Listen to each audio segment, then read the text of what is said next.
Hi there, I'm John Green. You're watching Crash Course World History, and today we're going to talk about... Iraq. No, you purportedly smart globe. We're going to talk about Mesopotamia. I love Mesopotamia because it helped create two of my favorite things, writing and taxes. Why do I like taxes? Because before taxes, the only certainty was death. Mr. Green, did you know that you're referencing Mark Twain? I'm not referencing Mark Twain, me from the past. I'm referencing Benjamin Franklin, who was probably himself referencing the unfortunately named playwright Christopher Bullock. Listen, you may be smart, kid, but I've been smart longer. By the way, today's illustration points out that an eye for an eye leaves the whole world monocular.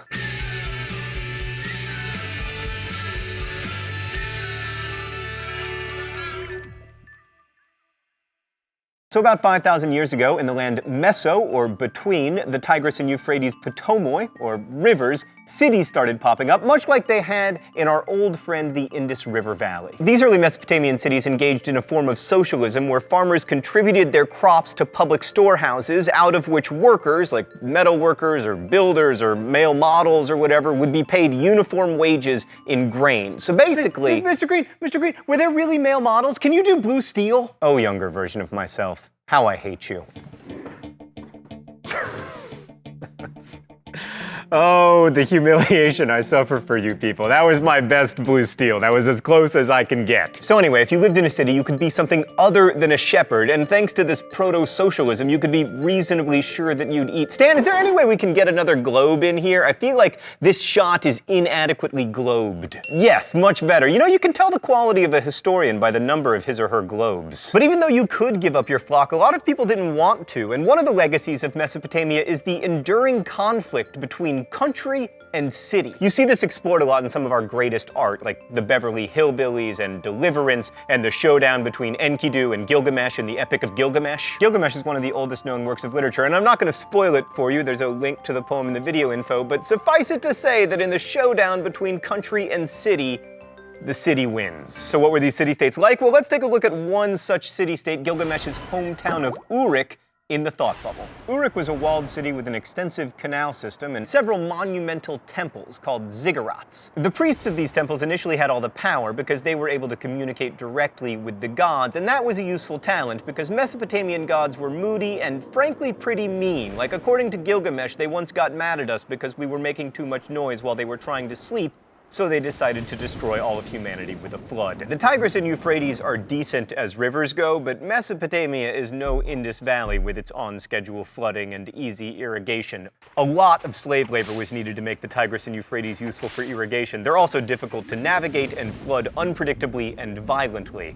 Violent, unpredictable, and difficult to navigate. Oh, Tigris and Euphrates, how you remind me of my college girlfriend. So I mean, given that the region tends to yo-yo between devastating flood and horrible drought, it follows that one would believe that the gods are kind of random and capricious, and that any priests who might be able to lead rituals that placate those gods would be very useful individuals. But about 1,000 years after the first temples, we find in cities like Uruk a rival structure begins to show up. The palace. The responsibility for the well-being and success of the social order was shifting from gods to people, a power shift that will seesaw throughout human history until probably forever, actually. But in another development we'll see again, these kings, who probably started out as military leaders or really rich landowners, took on a quasi-religious role. How?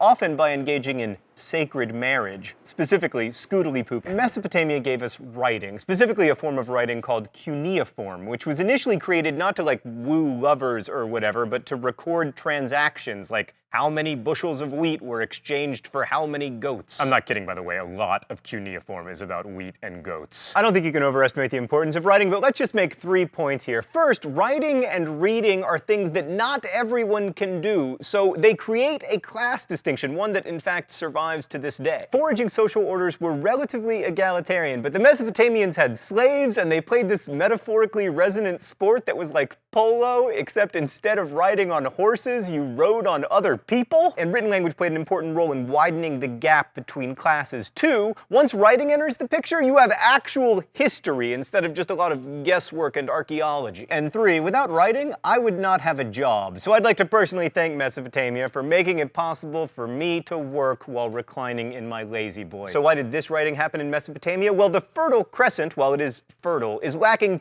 pretty much everything else. In order to get metal for tools, or stone for sculpture, or wood for burning, Mesopotamia had to trade. This trading eventually led Mesopotamia to develop the world's first territorial kingdom, which will become very important and will eventually culminate in some extraordinarily inbred Habsburgs. The city-state period in Mesopotamia ended around 2000 BCE, probably because drought and a shift in the course of rivers led to pastoral nomads coming in and conquering the environmentally weakened cities, and then the nomads settled into cities of their own, as nomads almost always will, unless, wait for it, you are the Mongols.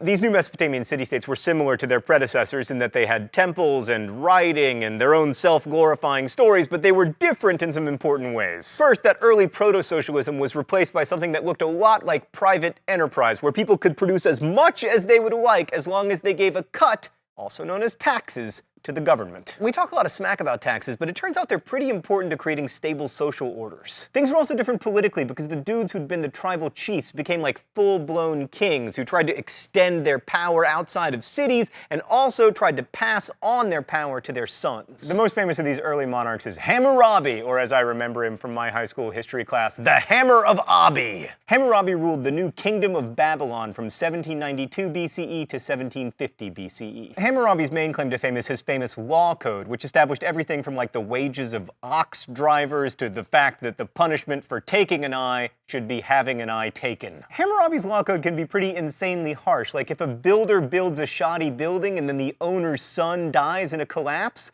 the punishment for that is the execution of the builder's son. The kid's like, that's not fair, I'm just a kid, what did I do? You should kill my dad! All of which is to say that Hammurabi's law code gives a new meaning to the phrase tough on crime, but it did introduce the presumption of innocence. And in the law code, Hammurabi tried to portray himself in two roles that should sound familiar: shepherd and father. I am the shepherd who brings peace. My benevolent shade was spread over the city. I held the peoples of Sumer and Akkad safely on my lap. So again, we see the authority for protection of the social order shifting to men, not gods, which is important, but don't worry, it'll shift back. Even though territorial kingdoms like Babylon were more powerful than any cities that had come before, and even though Babylon was probably the world's most populous city during Hammurabi's rule, it wasn't actually that powerful, and keeping with the pattern, it was soon taken over by the formerly nomadic Kassites. The thing about territorial kingdoms is they relied on the poorest people to pay taxes and provide labor and serve in the army, all of which made you not like your king very much. So if you saw any nomadic invaders coming by, you might just be like, hey, nomadic invaders, come on in, you seem better than the last guy. Well, that was the case until the Assyrians came along anyway. The Assyrians have a deserved reputation for being the brutal bullies of Mesopotamia. But the Assyrians did give us an early example of probably the most important and durable form of political organization in world history, and also Star Wars history: the empire. So the biggest problem with empires is that by definition they're diverse and multi-ethnic, which makes them hard to unify. So beginning around 911 BCE, the Neo-Assyrian Empire grew from its hometowns of Ashur and Nineveh to include the whole of Mesopotamia, the eastern coast of the Mediterranean, and even, by 680 BCE, Egypt. They did this thanks to the most brutal, terrifying, and efficient army the world had ever seen. More adjectives describing my college girlfriend. For one thing, the army was a meritocracy. Generals weren't chosen based on who their dads were. They were chosen based on if they were good at generaling. Stan, is generaling a word? It is! Also, they were super mean, like they would deport hundreds of thousands of people to separate them from their history and their families, and also moved skilled workers around where they were most needed. Also, the Neo-Assyrians loved to find would-be rebels and lop off their appendages, particularly their noses for some reason. And there was your standard raping and pillaging and torture, all of which was done in the name of Ashur, the great god of the Neo-Assyrians, whose divine regent was the king. Ashur, through the king, kept the world going, and as long as conquest continued, the world would not end. But if conquest ever stopped, the world would end, and there would be rivers of blood and weeping and gnashing of teeth. You know how apocalypses go. The Assyrians spread this worldview with propaganda like monumental architecture and readings about how awesome the king was at public festivals, all of which was designed to inspire awe in the empire's subjects. So what happened to the Assyrians? Well, first, they extended their empire beyond their roads, making administration impossible. But more importantly, when your whole worldview is based on the idea that the apocalypse will come if you ever lose a battle, and then you lose one battle, the whole worldview just blows up. That eventually happened, and in 612 BCE, the city of Nineveh was finally conquered and the Neo-Assyrian Empire had come to its end. But the idea of empire was just getting started. Next week, we'll talk about mummies. Oh, I have to talk about other things too. Crap, I only want to talk about mummies. Anyway, we'll be talking about Sudan, No! Dang it! We'll actually be talking about Egypt. Thank you, Smart Globe. See you next week. Today's episode of Crash Course was produced and directed by Stan Muller. Our script supervisor is Danica Johnson. The show was written by my high school history teacher, Raoul Meyer, with some help from myself, and our graphics team is Thought Bubble. Last week's phrase of the week was better boyfriend. If you want to take a guess at this week's phrase of the week, you can do so in comments, where you can also suggest new phrases of the week. And if you have any questions about today's show, leave them in comments, and our team of semi-professional quasi-historians will endeavor to answer them. Thanks for watching, and as we say in my hometown, don't forget to be awesome.